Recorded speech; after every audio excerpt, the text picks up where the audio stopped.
Hello, this is Adolf. Welcome to the video lecture series on the course of building construction.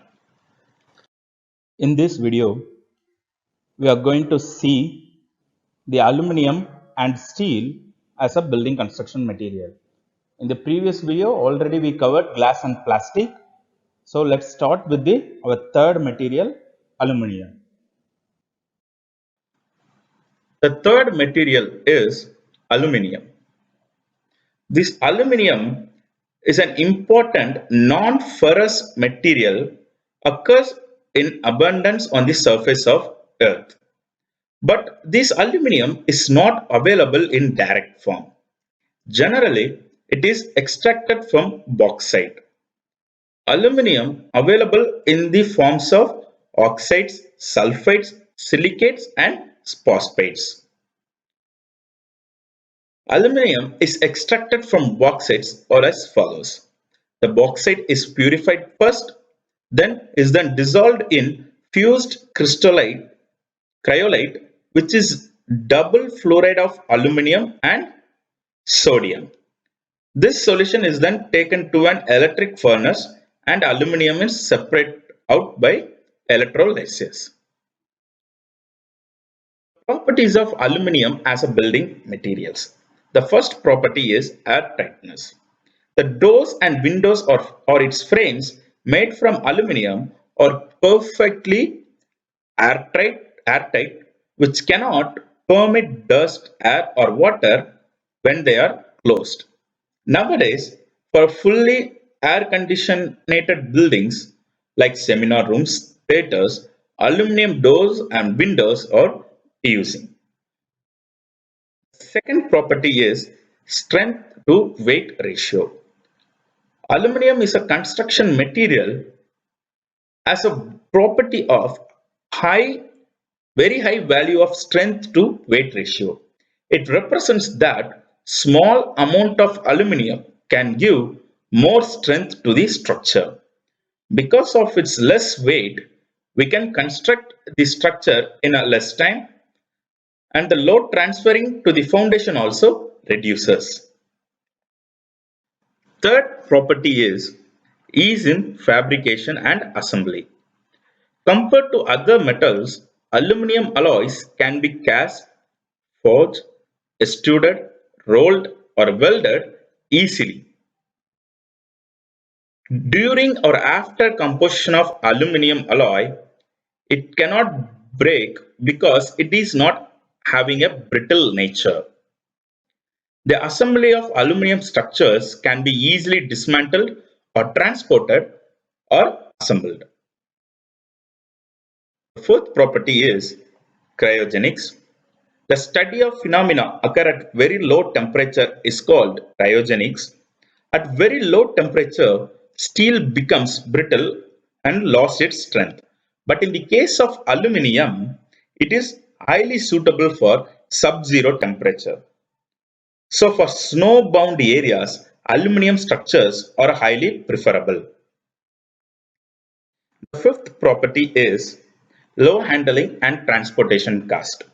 Handling of aluminium is very easy because of its less weight. So we can transport it easily in large quantity to any place with low transportation cost. The sixth one is low maintenance cost. Aluminium have high corrosive resistance and good properties against low temperature. So maintenance of aluminium is negligible. Even though it is expensive to buy, aluminium can withstand for 25 to 30 years without any maintenance.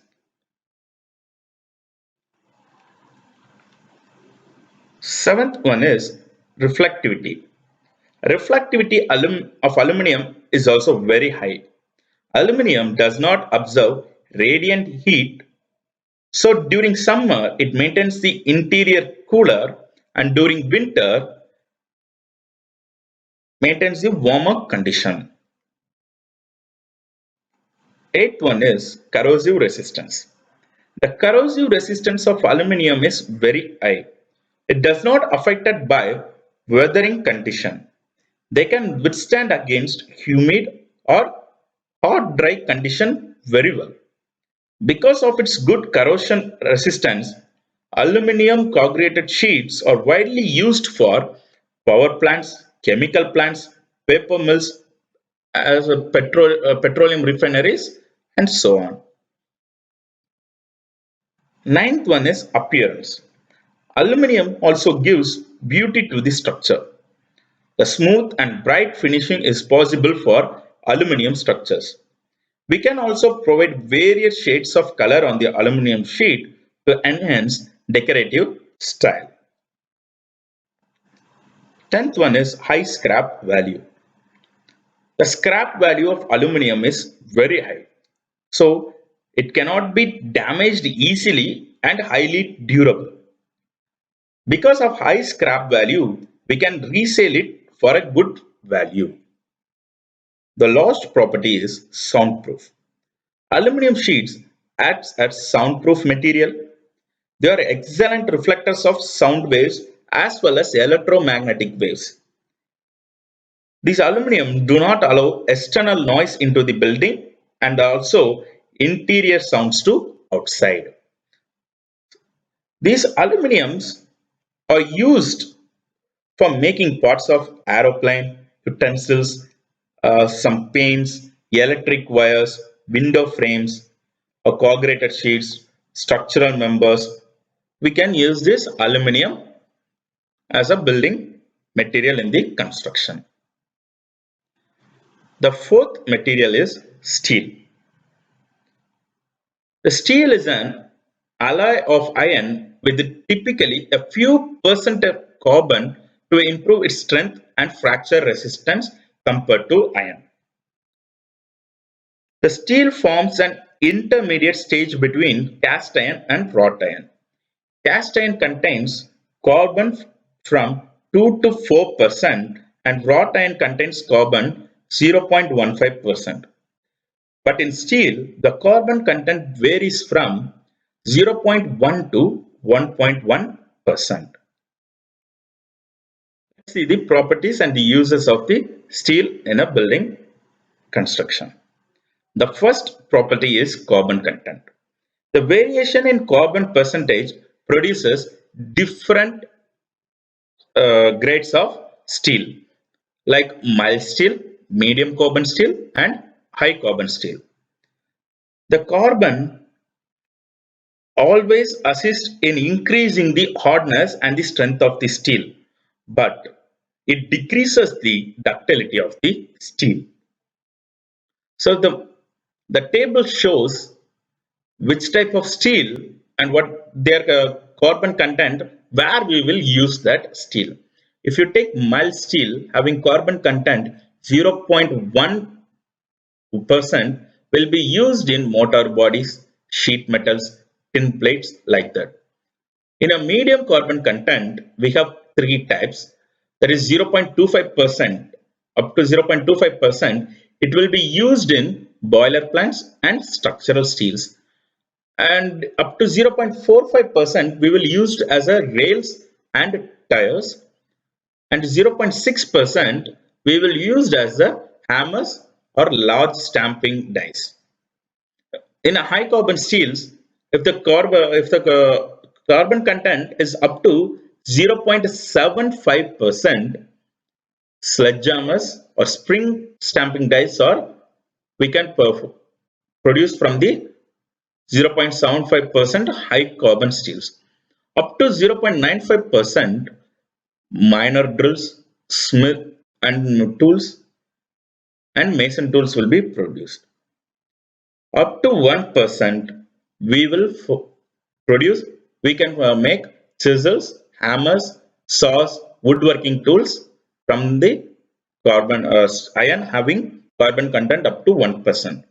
If the carbon content of an iron up to 1.1%, we can make axes, cutleries, drills, knives, picks, punches.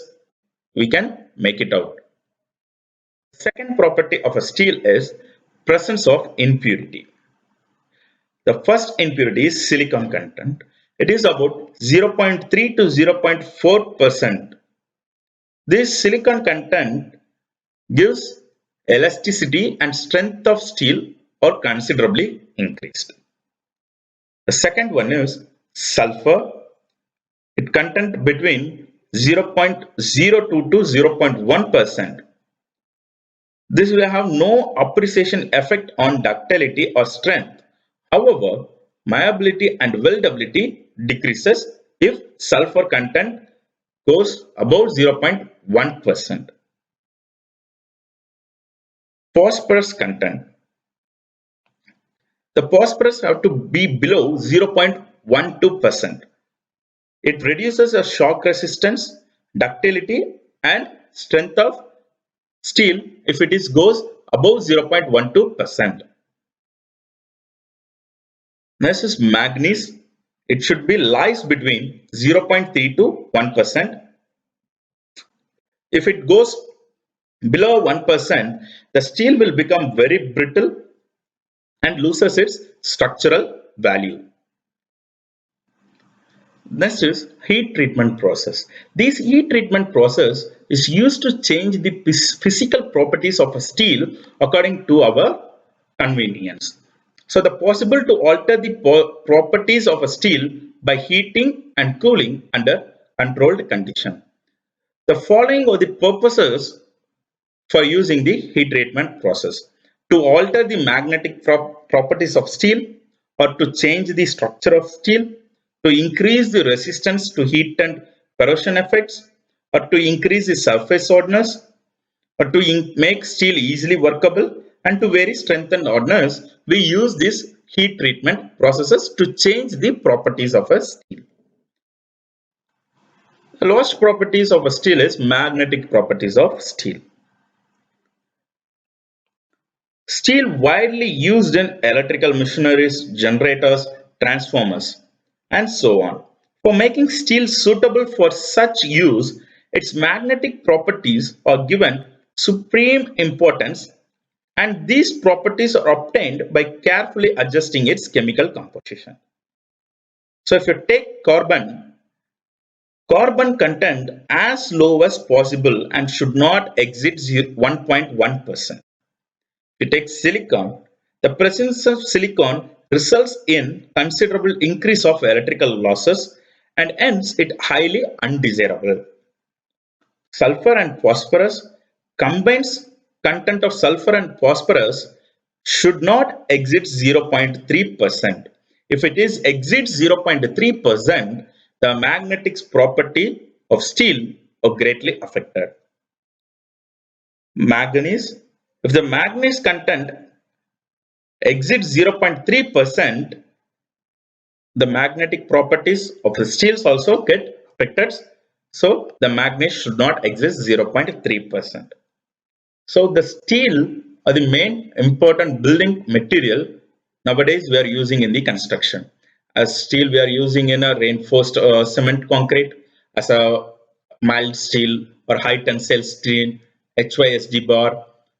So we will use steel in everywhere in the building constructions, like columns, steel columns or steel beams, reinforced concrete structures we are using.